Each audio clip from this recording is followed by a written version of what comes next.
Michael Caine has played in some high-quality movies like The Dark Knight and Tenet, but this movie from 2002 called The Quiet American falls way short of that quality. The movie is this thriller drama with a heavy dose of romance that never quite really into the story. Although Michael Caine himself does a decent role, it is really the movie itself and the structure of it that makes it kind of boring and predictable. Perhaps it wasn't predictable that Pa was a CIA agent, but other than that, you pretty much know what's gonna happen next for much of this movie, and it hardly entices you at all. The romance arc is so buried deep underneath this one, and perhaps that is the message that you can find love in the most dangerous of places with all the conflicts going on in Vietnam at that time. But they managed to only do a weak attempt to create entertainment in this movie, because really the underlying conflicts between the characters are not so much played upon. There's some political interest, yes, with the main character Thomas Fowler managing to conduct an interview with General Tay, but that is easily brushed aside by the jealous story between the two main characters, Fowler and Powell.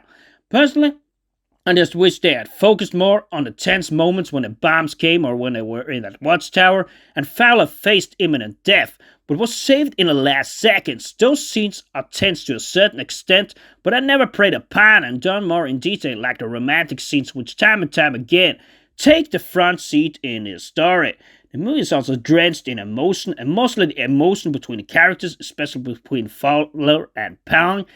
is the factor that drives this movie. It is not necessarily a movie that couldn't have yielded results, but if you should feel the intensity more, you perhaps actually had to downplay that a bit more to make the story more tense and pulsating. Because a lot of the time, you're quite bored in this movie, and although it perhaps gets a bit better by the ending, it is a somewhat predictable finale that does not really surprise you when another conspiracy is uncovered, dragging on from some of the moments between Powell and Fowler, which is also what is done in the low-quality movie called Blacklight. So yes, it of course finishes better than it starts after the slow burns of the beginning, but it is not exactly an edge-of-your-seat experience, and I would clearly say this is the worst movie Michael Caine has ever played in.